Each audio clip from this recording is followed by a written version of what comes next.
রাসূল সাল্লাল্লাহু আলাইহি সাল্লাম বলেন, যারা ঠিক মতো নিয়ম মতো সালাত আদায় করে না তারা ফেরাউনের সাথে থাকবে। পৃথিবীতে সবচেয়ে বড় বদ মানুষ ফেরাউন। অনেকে আল্লাহ বলে দাবি করেছে। Charles Darwin, Hume, Hegel, Lenin, Karl Marx, Engels, Abraha, Abu Jahl, Abu Lahab, Daqyanus, ডিকেটিস, সক্রেটিস, নমরুদ, ফেরাউন, সাদ্দাত, কারুন, অনেকে আল্লাহ বলে দাবি করেছে, তবে ফেরাউনের মতো নোংরা দাবি কেউ করেনি। মিশর জাদুঘরে ঢুকে বারবার বলছি, মোহাম্মদ, ফেরাউনের লাশ কোথায় সেখানে চলো। 150 পাউন্ড দিয়ে টিকিট করে ভিতরে ঢুকেছি ফেরাউনকে দেখার জন্য। দীর্ঘ সময় কাটার পরে ফেরাউন কোথায় আছে খুঁজে পাওয়া যায় না। জিজ্ঞাসা করো, জিজ্ঞাসাতে বোঝা গেল আরো 300 পাউন্ডের টিকিট করে ঢুকতে হবে, সেটা এইদিকে। তো টিকিট করার পরে ভেতরে গেলাম, দেখি 12 জন লাশ, প্রায় সবাই একই, 19-20 বোঝা যায় না। একটা লাশের পাশে লেখা আছে আল ফারার আসলি, এ হচ্ছে আসল ফেরাউন। যদিও আমি খুব একটা নিশ্চিত বিশ্বাসী নই, কেননা যেখানে ফেরাউন ডুবে গেছে বলে তারা সাইনবোর্ডে লিখে রেখেছে। আমি বক্তব্যে যখন বলেছি জায়গাটা না দেখার আগে, তখন আমার কাছে একটা অস্পষ্ট ছিল। আমি বলেছি কালা আসাব মুসা ইন্দাল্লাহ মুদরাকুন, মুসার সঙ্গী সাথী বললেন আমরা বন্দী, ফেরাউন আমাদেরকে ধরে নিয়েছে। কেন? ডানে ফেরাউন, বামে ফেরাউন, পিছনে ফেরাউন, সামনে সাগর। মুসা আলাইহিস সালাম দৌড়িয়ে পালাচ্ছিলেন, পালাতে পালাতে সামনে সাগর পড়েছে। তো এখন ডান দিকে বাম দিকে পিছন দিকে ফেরাউন আছে, সামনে সাগর, বাঁচার কোনো পথ নেই। তাই সাহাবীগণ বলছেন আমরা আটকা পড়েছি। তখন মুসা আলাইহিস সালাম বলছেন কাল্লা, কখনো নহে, অসম্ভব হতে পারে না, মুসা আমাকে ধরতে পারো না। বলো কি তুমি? ইন্না মাইয়া রাব্বি, আমার সাথে আমার প্রতিপালক রয়েছেন, সেদিনই আমাকে পথ দেখাবেন। তোমরা বলো কি ফেরাউন আমাকে ধরে নিবে? মানে কাল্লা, কখনো নহে, অসম্ভব, এটা হতে পারে না, ফেরাউন আমাকে ধরতে পারে না। কেন? ইন্না মাইয়া রাব্বি, আমার সাথে আমার প্রতিপালক রয়েছে, সেদিনই তিনি আমাকে পথ দেখাবেন। মুসা নিজেও জানেন না পথ কি হতে পারে, কোনো পথই নাই। পথ কি আছে? কোনো পথই নাই। সামনে কুলজুম সাগর, যার শুরু শেষ বোঝা যায় না। কিসের বলছেন যে অসম্ভব হতে পারে না আমাকে ফেরাউন ধরতে পারেন? এটা তার ইমান, এটা তার ইমান, তার ইমান বলছে ফেরাউন আমাকে ধরতে পারেন, এটা অসম্ভব। তা আমার একটু বুঝতে বাকি ছিল। আমি আয়াতের উপরে বলেছি, সেই জায়গাটা যদি ঠিক হয়, তো এখন দেখা যাচ্ছে যে কুলজুম সাগরের পাশ দিয়ে দৌড়াচ্ছেন আর পিছনে পিছনে ফেরাউন আসছে। এবার হঠাৎ করে সাগরের পাশে পাহাড় হলো এরকম মুখের উপরে, এই পাহাড়ের উপরে উঠা যাবে না। তাহলে এখন ডান দিকে আছে সাগর, মুখের উপরে আছে পাহাড়, বাম দিকে আছে ফেরাউন, পিছন দিকে আছে ফেরাউন, মানে চলে এসেছে। আবার এখানেই ফেরাউনকে পাওয়া গেছে, সেখানে তার সাইনবোর্ডে লেখা আছে আল্লাহ আলাম। লাশ দেখে তেমন বোঝা যায় না, তবে মাথার পিছনের দিকের চুলটা মনে হচ্ছে যে পেকে সাদা হয়ে আছে, এখনো চুল আছে। অন্যান্য লাশের তেমনটা বোঝা যায় না। আর হাতগুলি দেখে মনে হচ্ছে যে কুষ্ঠরোগ সাদা সাদা ভাব। অন্য হাতগুলি সব কালো হয়ে আছে, মমি দিয়ে কালো করা আছে। 12টা লাশ একসাথে আছে, 3টা মহিলা আর 9টা হলো পুরুষ। মিশর জাদুঘরে। সম্মানিত দিনী ভাই বোন, সবচেয়ে বদ মানুষ ফেরাউন। পৃথিবীর ইতিহাসে ফেরাউন যত বড় বদ, এত বড় বদ পৃথিবীর ইতিহাসে কেউ নেই। ফেরাউনই বলেছিল আনা রব্বুকুমুল আলা, আমি হচ্ছি তোমাদের সবচেয়ে বড় প্রতিপালক আল্লাহ। ফেরাউনই বলেছিল মা লিম তালকুম মিন ইলাহিন গায়রি, মূসা, আমি ব্যতীত আর কোনো মাবুদ আছে এই কথা আমি জানি না। ফেরাউনই বলেছিল লাইলিত তাখাস্তা ইলাহান গায়রি লা জালান্নাকা মিনাল মাসজুনিন, মূসা যদি আমাকে বাদ দিয়ে আরো কাউকে আল্লাহ বলে দাবি করো, আমি ফেরাউন তোমাকে জেলখানায় বন্দী করে দেব। ফেরাউনের ভাষা অনেক কঠিন। পৃথিবীর ইতিহাসে সবচেয়ে বদ মানুষ ফেরাউন। আল্লাহর নবী বলছেন যারা নামাজ পড়বে ঠিক মতো পড়বে না তারা ফেরাউনের সাথে থাকবে। কি করতে পারি আমি, কি আপনাকে আমি বলতে পারি? রাসূল সাল্লাল্লাহু আলাইহি ওয়াসাল্লাম বলছেন আলী, কতগুলি লোক বের হবে আলী, তারা বেশি বেশি সালাত আদায় করবে, বেশি বেশি সিয়াম পালন করবে, বেশি বেশি তাসবিহ তাহলিল জিকির আজার করবে, তোমাদের ইবাদত তাদের কাছে কিছুই নয়। আলী শোনো, ইন্নাহুম তাজিদুনা, তোমরা যদি তাদের পাও ফাকতুলহুম, তাদের কুরবানি করো, ওয়াইনাম লাযরাবান কাতালাহুম, যারা তাদের হত্যা করতে পারবে তারাই সবচেয়ে বেশি নেকি পাবে। ওরা সবচেয়ে বেশি বড় নামাজি, তারা বেশি বড় রোজাদার, তারা তাসবিহ গণনা করে বেশি, মেশিনে তাসবিহ গণনা করে,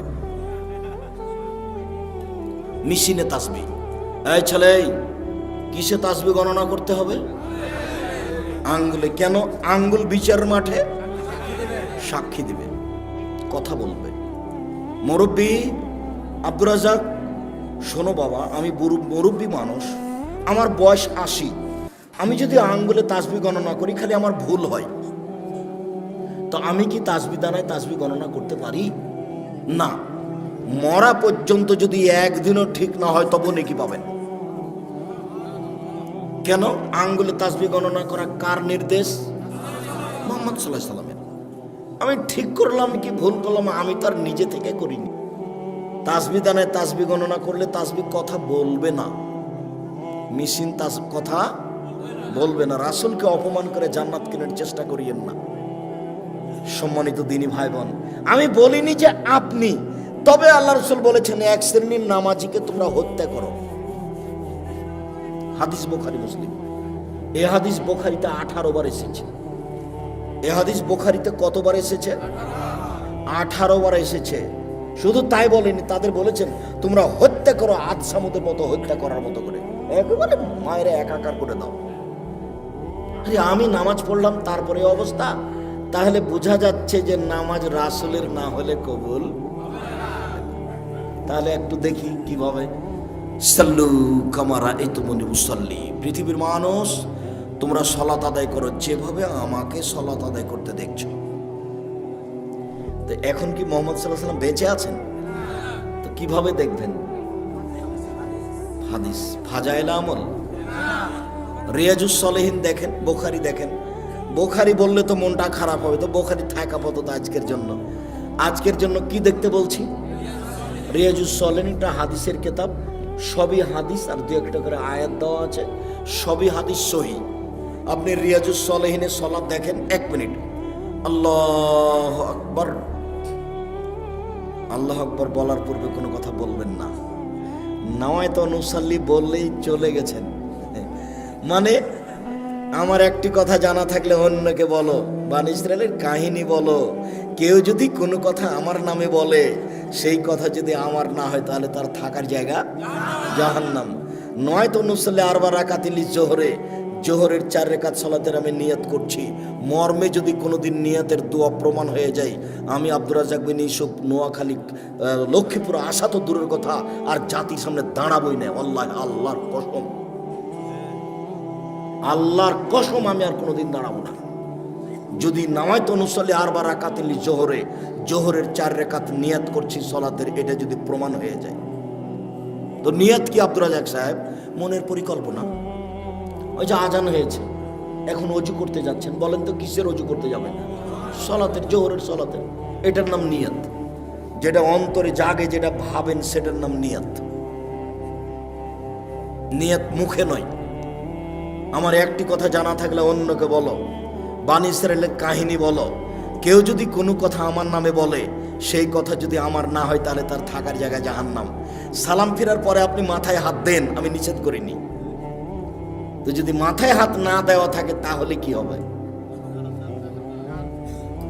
আপনি ওযু করার সময় কাঁধ মাসা করেন, আমি আপনার কাঁধ মাসা বন্ধ করতে আসিনি, করেন আপনি। কিন্তু মুহাম্মদ সাল্লাল্লাহু আলাইহি ওয়াসাল্লামের যদি প্রমাণ না হয়ে থাকে কাঁধ মাসা, তাহলে আপনার কি হবে?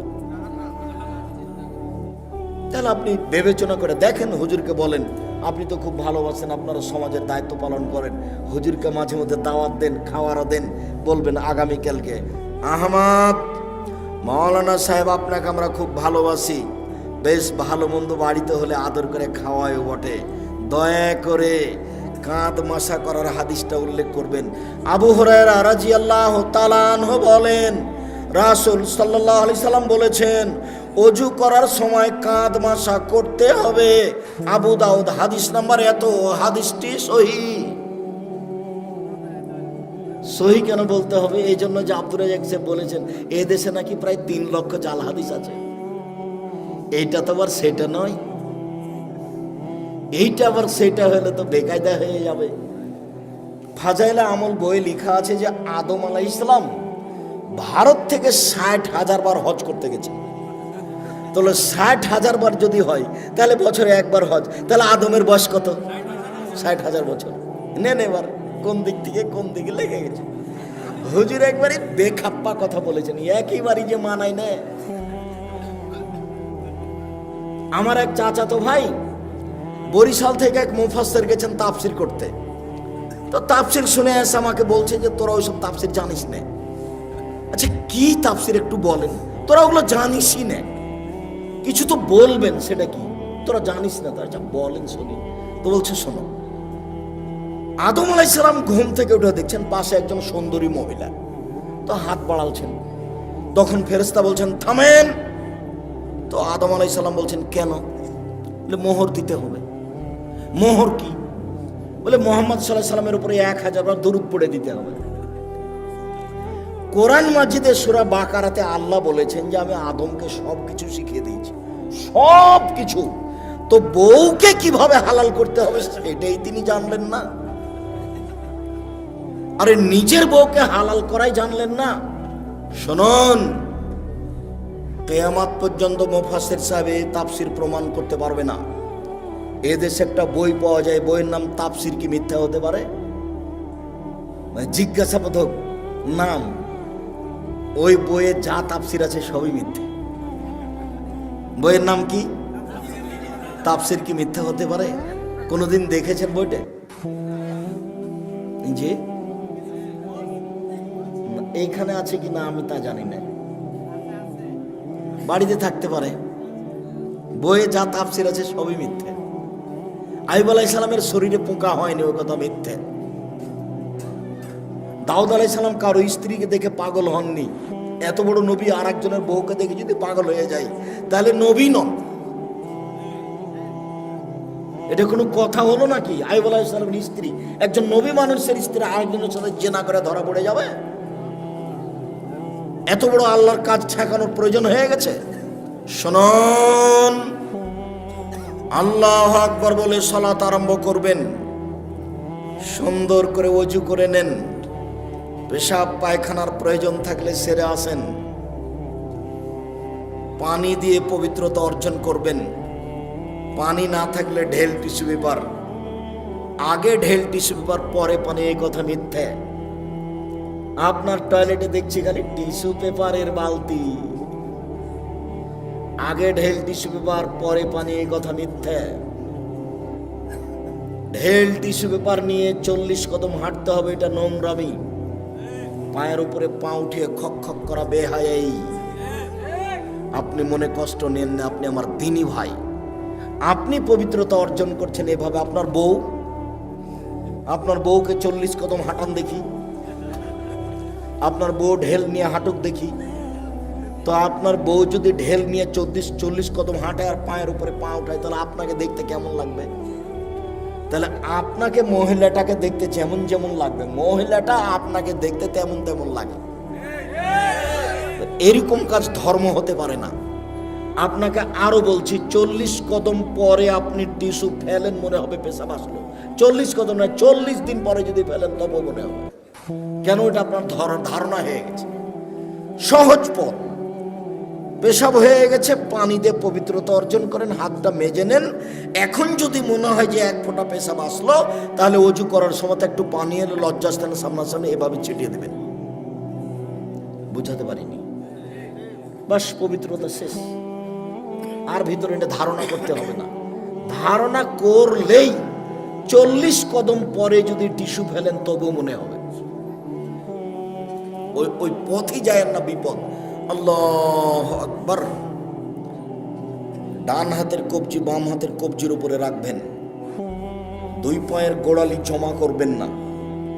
রাজশাহী চাঁপাইনবাবগঞ্জে মহিলা বৈঠকে মহিলারা বলছে, বুবু নামাজে যখন দাঁড়াবা বুবু, তখন দুই পায়ের গোড়ালি জমা করে দিও বুবু। যদি দুই পায়ের গোড়ালি ফাঁকা রাখো বুবু, তাহলে লজ্জা স্থানের যোগাযোগ বুবু মাটির সাথে হবে, মাটি অভিশাপ করবে। বুবুর সব কথাই নাকি বুখারীতে আছে। বলছে বুবু যখন সিজদা করতে যাবা বুবু, তখন হাতে যেমন মাটিতে পড়ে যায়, তেমন মাটিতে পড়ে গিয়ে আঁটো সাঁটো হয়ে সিজদা করিও বুবু। বুককে যদি উরু থেকে পৃথক রাখো বুবু, তাহলে স্তন ঝুলন্ত থাকবে বুবু, পর্দার ব্যাঘাত ঘটবে। বুবুর সব কথাই নাকি বুখারীতে আছে। বলে হিসাব, বুবু ব্লাউজ গায়ে দিয়ে আছে, শাড়ি পরে আছে, শাড়ির ওপরে চাদর আছে, বুবু ঘরে পড়ে সালাত, ঘরে বসে সালাত আদায় করছে, ঘরের মধ্যে সালাত আদায় করছে, পর্দার ব্যাঘাতের কোনো প্রশ্ন আসে না। মুহাম্মদ সাল্লাল্লাহু আলাইহি ওয়াসাল্লাম যেভাবে সালাত আদায় করতে বলেছেন, পুরুষ নারীকে এভাবেই সালাত আদায় করতে হবে, এটাই চূড়ান্ত হিসাব। পৃথিবীর কোনো মানুষের সালাত আদায়ের জন্য ব্যতিক্রম কোনো প্রমাণ হবে না। সহিহ হাদিস দ্বারা প্রমাণ পেশ করতে হবে, অন্যথায় যা করেছি ভুল হয়েছে। এখন যা দেখছি বাস্তব সেটাই করতে হবে। আল্লাহু আকবার, আল্লাহু আকবার বলার সময় এরকম করতে হবে না, আল্লাহু আকবার এটা চলবে না, আল্লাহু আকবার এটা চলবে না, আল্লাহু আকবার এটা চলবে না। তাহলে এটাও চলে না, তাহলে এটাও চলে না, তাহলে এটাও চলে না। তাহলে কি করতে হবে? কাঁধ সামনাসামনি, একাধিক হাদিস দেখেন, কাঁধ সামনাসামনি, আল্লাহু আকবার, কানের লতি সামনাসামনি, একটু উপরে, আল্লাহু আকবার, সামনাসামনি। হাদিসের শব্দ সামনাসামনি আপনাকে আমি কি দিয়ে বুঝাই? কেন আপনি আঙ্গুলটা এখানে নিয়ে আসলেন? কেন আপনি এরকম করতে গেলেন? কেন আপনি এরকম করলেন কেন? আল্লাহু আকবার। ডান হাতের কবজি বাম হাতের কবজির উপরে রাখেন, সহিহ হাদিস। বাহুর উপরে বাহু রাখেন, সহিহ হাদিস। বাহুর উপরে বাহু রেখে যদি ছেড়ে দেন, তাহলে বুক থেকে একটু নিচে যাবে, পেটের উপরে থাকবে। আর কবজির উপরে কবজি রেখে বুকের উপরে রাখেন, 5টা সহিহ হাদিস। কবজির উপরে কবজি রেখে একেবারে ছেড়ে দেন নাভির নিচে, 3টে জাল ও জয়ীফ হাদিস। আপনাকে আমি মানার জন্য বাধ্য করিনি। তবে কেউ যদি বলে যে নিচেও বাঁধা যাবে, তো তাকে বলবেন যে জীবনে কোনোদিন উপরে কি বেঁধে দেখেছেন? কথা বুঝাতে পারেনি, বলেই দেখেন আপনি। আমি কোনোদিন মাযহাব নিয়ে আলোচনা করিনি। আমাকে যদি কেউ জিজ্ঞাসা করেছে মাযহাব মানা যাবে কি, তখন আমি বলেছি বিচারের মাঠে আল্লাহ যদি ইমাম আবু হানিফা রাহিমাহুল্লাহকে বলেন যে তুমি কি কাউকে বলেছিলে যে আমাকে মেনে চলো, তাহলে ইমাম আবু হানিফা যদি বলেন না না না না আমি কাউকে মানতে বলিনি, তাহলে আপনার কি হবে? আমি উত্তরে এইটা বলেছি। আমি মানা যাবে না যাবে এই কথা বলিনি। উনাকে যদি আল্লাহ জিজ্ঞাসা করেন তো উনি কি বলবেন সেটা। আর আপনাকে আমি বলেছি যে 4টা মাযহাব মানতে হবে, এটা আপনি বলছেন, আর চিরদিনই একটা মানলেন, তো আর একটা আপনার এত বড় শত্রু হলো কেন? আর একটা মেনে দেখলেন না একদিন? তাহলে বোঝা যাচ্ছে যে সংকীর্ণতা ভিতরে বিরাজ করে, যার কারণে আমি দল করতে নিষেধ করি। কোনো দল, কোনো সংগঠন, কোনো কিছু করবেন না। এনারা যারা মঞ্চে বসে আছেন, তারা যদি কেউ আওয়ামী লীগ হয় তাহলে বিএনপিকে দেখতে পারেন না, যারা বিএনপি তারা আওয়ামী লীগকে দেখতে পারেন না। এটা হলো দলের প্রতিক্রিয়া। আমি বলেছি যে 2 বোন একসাথে জন্ম নিয়েছে, যমজ, খুবই সুন্দরী, খুবই ভদ্র, নম্র, দেখতে সুন্দরী, ভালো পড়াশোনা করেছে। তো একজনের বিবাহ হয়েছে আওয়ামী লীগ লোকের সাথে, একজনের বিবাহ হয়েছে বিএনপির লোকের সাথে। তারা এখন কথা বলে না।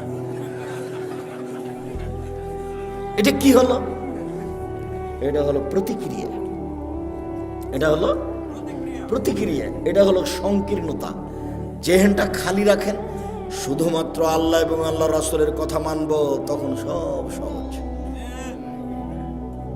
আমি আমার জীবনে কোনোদিন বলিনি যে আপনি আমি যেটা বলছি সেটা মানেন। আমি বলেছি আমি যেটা বলছি সেটা সত্য।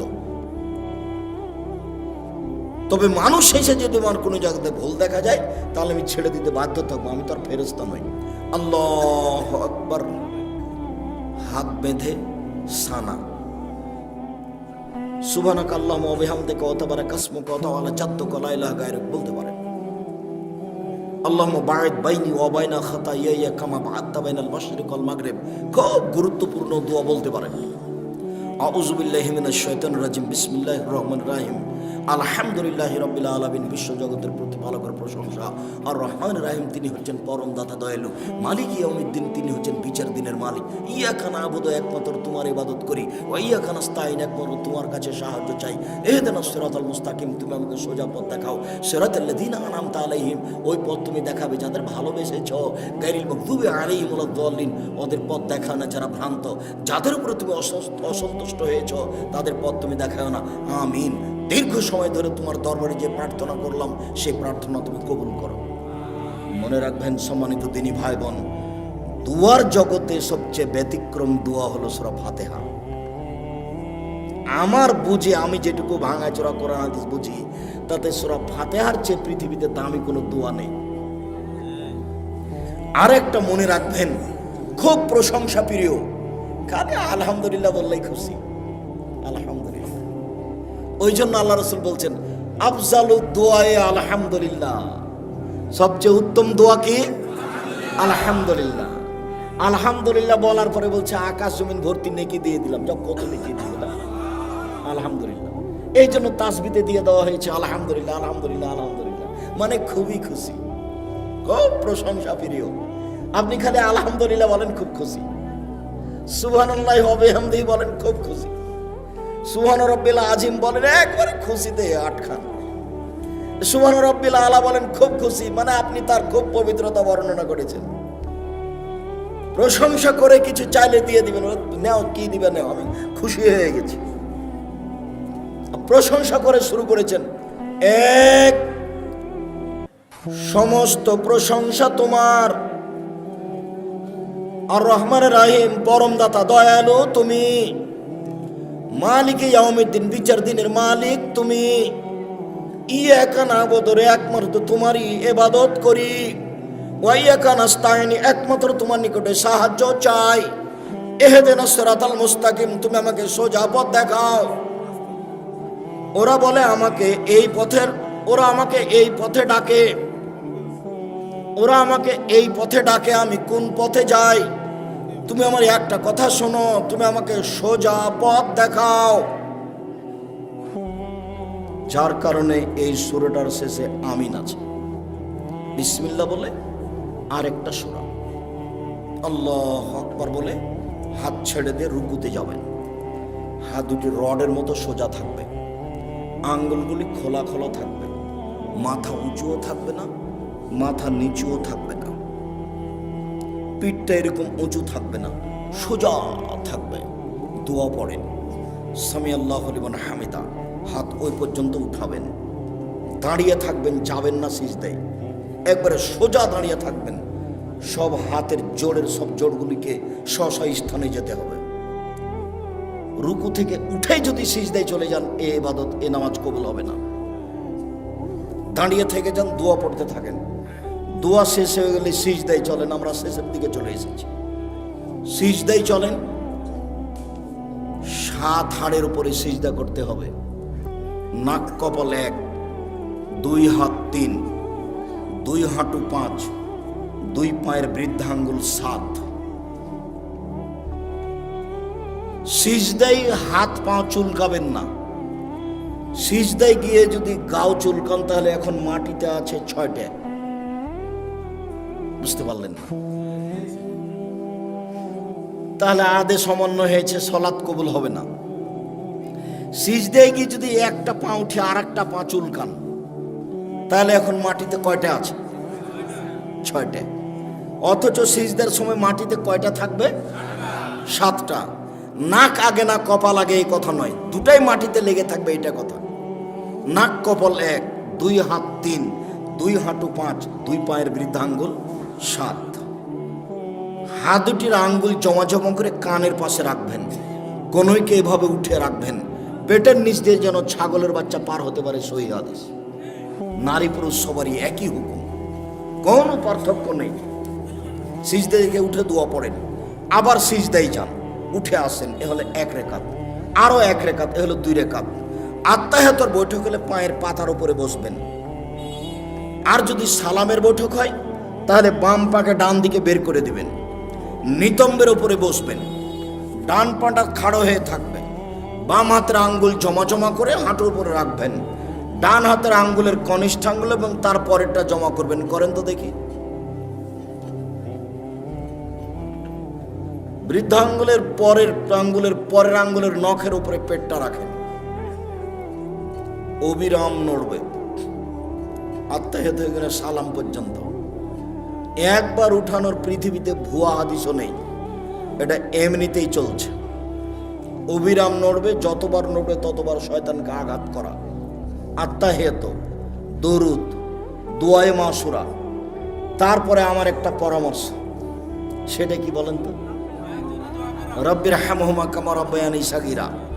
বাপ মায়ের জন্য দোয়া করা, জাযাকাল্লাহ খায়ের, মনে আছে, ভুলবেন না সহজে। রব্বির হামহুমা কামা রাব্বায়ানি সাগীরা। হে আল্লাহ, তুমি আমার প্রতিপালককে দেখো, তুমি আমার বাপ মাকে দেখো, বাল্য অবস্থায় আমাকে যেভাবে দেখেছিল। এই দোয়াটা যেন না ভুলি, তার জন্য কি পরামর্শ আছে? 2 রেকাত সলাত। 2 রেকাত সলাত আদায় করে আল্লাহকে বলবেন যে একমাত্র দোয়াটা মনে রাখার জন্য আমি এই 2 রেকাত সলাত আদায় করছি, তুমি আমাকে কবুল করো। আসসালামু আলাইকুম রহমতুল্লাহ, আসসালামু আলাইকুম রহমতুল্লাহ। এরপরে যা কিছু হবে তা জিকির। সম্মানিত দিনী ভাই বোন, জিকিরের সবচেয়ে গুরুত্বপূর্ণ জিকির হলো আয়াতুল কুরসি। সালাম ফিরার পরে যদি কেউ আয়াতুল কুরসি বলে তাহলে জান্নাতে চলে গেছে। তো